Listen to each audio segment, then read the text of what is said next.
Will tell us a little bit about this instrument as I attempt to whip it into tune. A long time ago in a galaxy far away known as the Middle Ages, which is not that age group that some of us are in, have been in, or hope to be in someday. But when knights and princesses and, you know. And in that time, somebody decided that the instruments that had a bow, you know these things?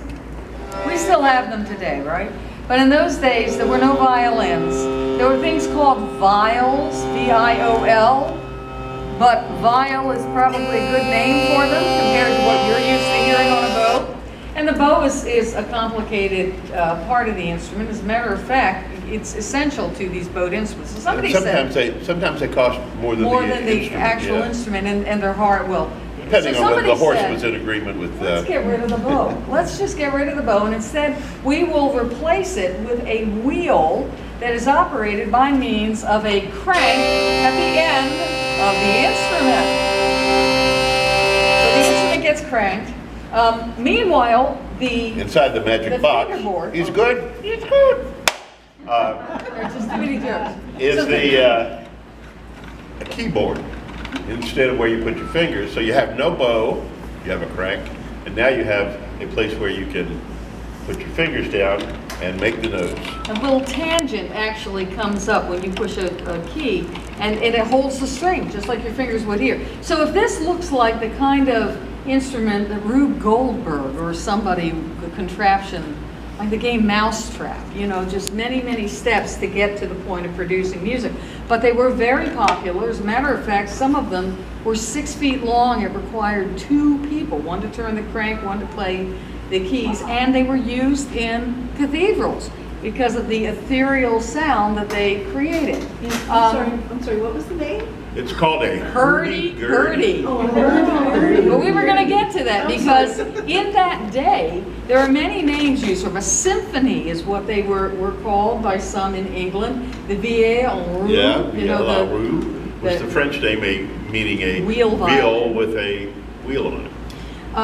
But by the time we get to the end of Elizabeth's reign, that period that is sometimes referred to as the Renaissance, and then not the current Elizabeth. Not that Elizabeth, the other Elizabeth. Previous. And then moving forward, these instruments are not fashionable. They obviously did not replace the bows because the bows stayed with us, and the organ replaced the hurdy-gurdy in cathedrals back at that time. And many. Well, actually, yeah. Well, before and even before. Many things were played in many kinds of churches, and these were played in other places too. But by the time we get to the beginning of the modern era, the early modern era, these instruments are now associated with pastoral gatherings, you know, village roos. You know, you wouldn't have them at court, you certainly wouldn't have them in a cathedral. And by the time in the 18th century, before our American Revolution, when you see pictures of these by artists like Hogarth, who were documenting what life in the streets of London and so forth looked like, these were usually in the hands of blind beggars in the street. And the name now has changed from lofty violon and the symphony, and now they're calling it something that sounds suspiciously like nya. They're calling it hurdy-gurdy. Okay, so that's what this instrument is, but it continues as a favorite folk instrument in northern and central Europe. Yeah, Belgium, France, Germany. Go on YouTube, you can see hurdy-gurdy orchestras, 70 of these bad boys buzzing at one time. And if you can tell the sound of this thing reminds you of something, some other kind of instrument. A bagpipe, I heard that. And the reason it reminds you of that is only 2 of the 5 strings go through the magic box. He's good? It's still good. Okay. Only 2 of the strings go through that and can have the melody. The rest of them are drones. And so drones are what bagpipes are, the extra pipes. There's a chanter that plays the melody, and then you have pipes. But one's a very special drone that when you it's called the trumpet, and when you play it, you get that fuzzy sound. and it was used for folk dancing, where people would play things like that.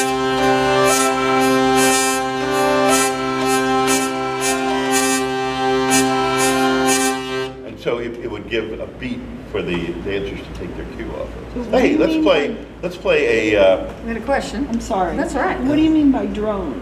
Drone It just means plays it one just A note that plays plays a the same note. note. Usually, Monotone. it is the one note one, and that's kind of in the key We'll give you an system. example of how it works. Jeanne, would you play this note? Five. Would you sing this note? The five? Okay, yeah. And just keep it going. And I'll be the bagpipe, and I'll go the chanter. Okay.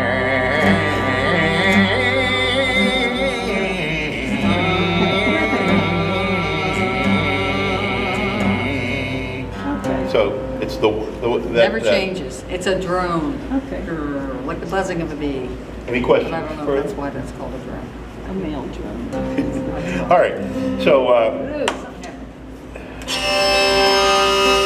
so what we're going to do is a second stage capstan shanty, and this one is called Bound for the Rio Grande, not to be confused with the Rio Grande. Rio Grande is a small town on the coast of South America, evidently a fine liberty port as well as Valparaiso was. And what's something to do with it?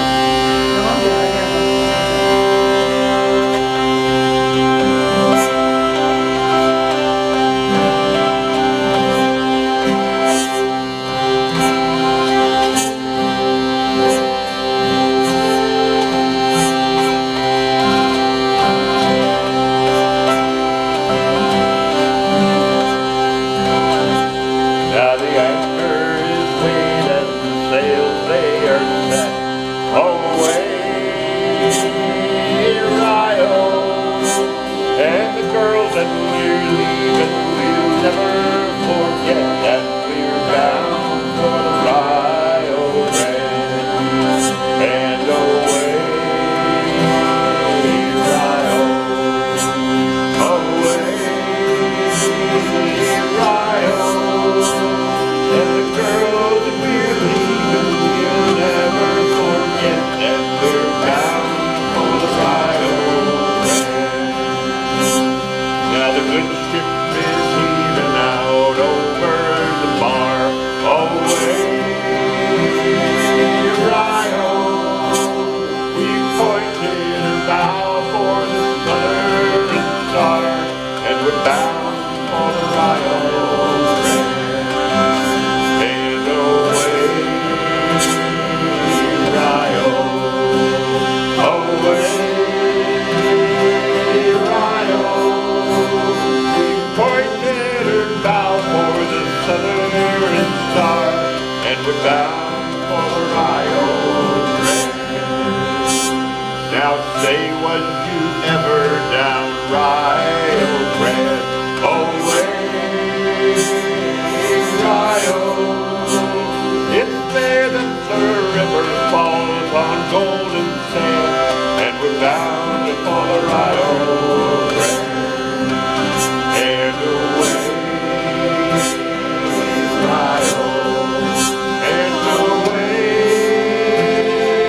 Rio, it's there that the river falls on golden sand, and we're bound for the Rio Grande. Then goodbye to Sally and goodbye to Sue. Away, Rio, and you who are listening, well, a goodbye to you, and we're bound for the Rio Grande. Sing it out. And away, Rio, away, Rio, and you who are listening, well, a goodbye to you, and we're bound for the Rio Grande.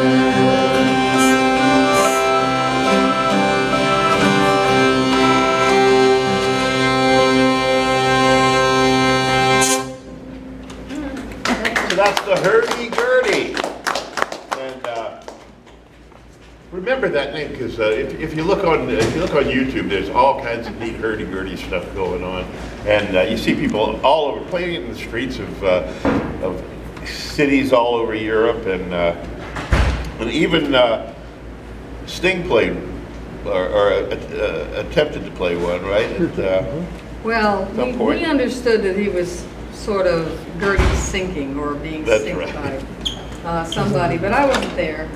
And if you were wondering We know what the this big is, ones. this is not a hurdy-gurdy pick, but this is the fender that you use to protect the wheel, because if you get strange foreign substances on the wheel, it makes the wheel skip as you're playing it. So rule number one, when you get your hurdy-gurdy, don't touch the wheel. Rule And number now, two for something also. completely different,